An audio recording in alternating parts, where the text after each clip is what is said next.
père n'est pas vigneron, il travaille dans la finance à Paris. Je suis né à Paris, donc je venais à Nuits-Saint-Georges pour voir ma grand-mère, c'est la maison de famille. Enfin bon, et au début, enfin au fond du jardin, juste au-dessus de cette cave, on louait cette cave en fait avant un vigneron.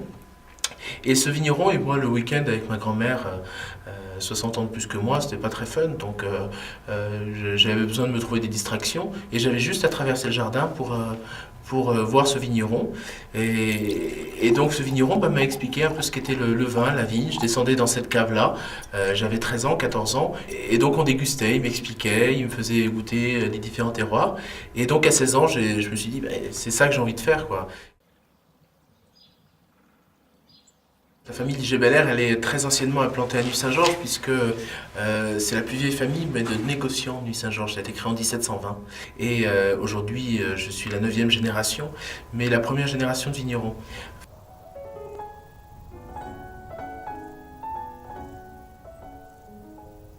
C'est un métier qui nous permet de faire, d'être à la fois agriculteur, de travailler les sols, de travailler une plante, de produire un raisin, de le transformer et puis ensuite de l'élever et après de le vendre.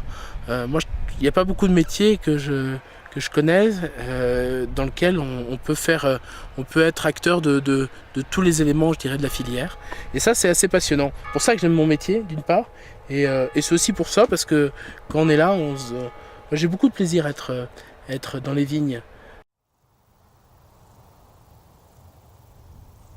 La vigne a des besoins et pendant, je dirais, les 30 ou 40 dernières années, on a donné au sol ce dont la vigne avait besoin, sans jamais se poser la question du besoin du sol.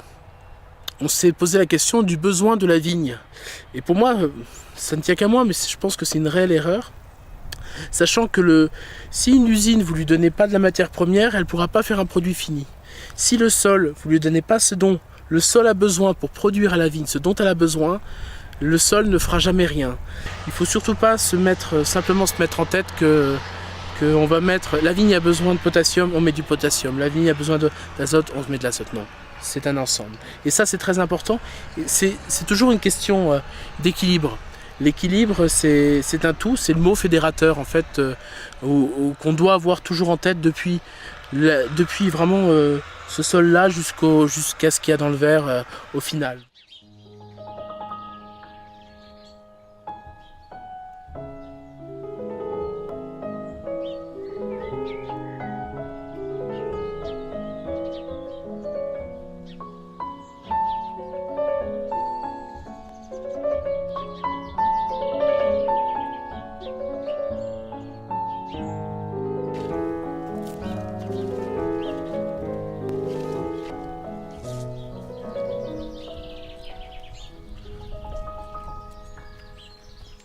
Ah ben je veux la voir. T'as dit que c'était du vertus ça.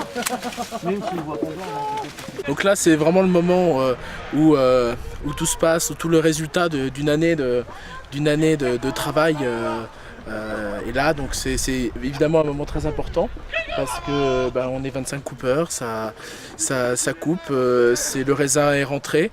Je dirais que dans notre travail de toute l'année, c'est 80% de notre travail, la finalité elle est là, c'est le raisin, la décision du moment venu, on décide de le couper. La base d'une bonne vinification, c'est avant goûter beaucoup les raisins.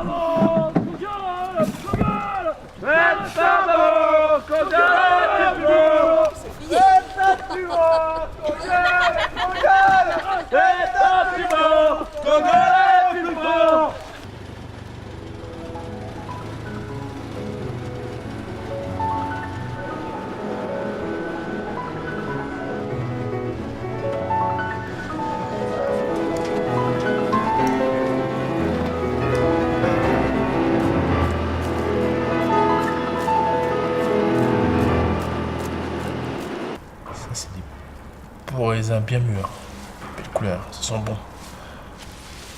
C'est nos bébés. C'est vrai que la vinification, c'est pas compliqué en fait. Je dirais que c'est un processus naturel. Tout simplement, la fermentation, c'est le sucre qui va se transformer en alcool. Et si nous, vinificateurs et éleveurs, on n'arrête pas à un moment donné ce processus-là, tout simplement en le privant d'oxygène, la mise en bouteille, cet alcool va se transformer en acide. On appelle aussi le vinaigre, acide acétique. Donc tout simplement, on va essayer d'aller jusqu'au bout, c'est-à-dire pas jusqu'au bout, justement, de faire en sorte que la vinification, tout simplement, cette transformation de sucre en alcool, puisse être la première étape, et ensuite l'élevage, et après à nous de décider à un moment donné où est-ce qu'on veut arrêter cette évolution. Et c'est quoi, toi, ta vision du vin et de la vinification? La vinification, le vin, effectivement, nous on intervient, on récolte le raisin, on le met dans la cuve. Le but c'est d'arriver à un produit fini, donc le vin. En fait, la culture biologique ou la biodynamie, en fait, c'est d'accompagner le raisin dans cette phase de transformation en intervenant le moins possible. Parce qu'on s'est rendu compte ces 30 dernières années que plus on intervenait sur les vinifications, plus on gommait les terroirs. Auparavant, on faisait plus des vins technologiques parce qu'on intervenait plus. Et aujourd'hui, le vin, il ne se fait pas que sur la cuve, il se fait aussi sur l'élevage. Et on a un élément qui est évidemment très important, qui est le bois. On utilise du chêne.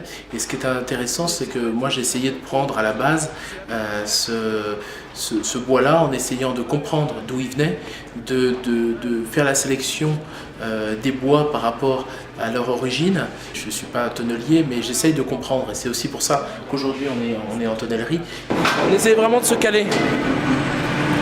Pour essayer d'aller dans le plus juste. Alors après, évidemment, on n'est pas dans l'analyse, on n'est pas sur quelque chose de super précis. On est juste dans la vision. C'est pour ça que le tonnelier, c'est vraiment un métier d'artiste, parce qu'il y a ce côté où finalement ils sont la tête dedans tout le temps, et puis ils vont regarder, ils vont voir le fût, ils vont avoir l'œil. Le bois est une matière noble, un fût c'est un meuble, et quand on le touche et quand on le sent, c'est quelque chose qui vit, quoi. On a vraiment l'impression que ça vit parce que ça dégage, ça donne beaucoup, c'est très généreux, un peu comme le vin, et donc c'est logique que ça rentre à part entière dans le processus de production, et qu'on doit vraiment porter une attention toute particulière à cette étape.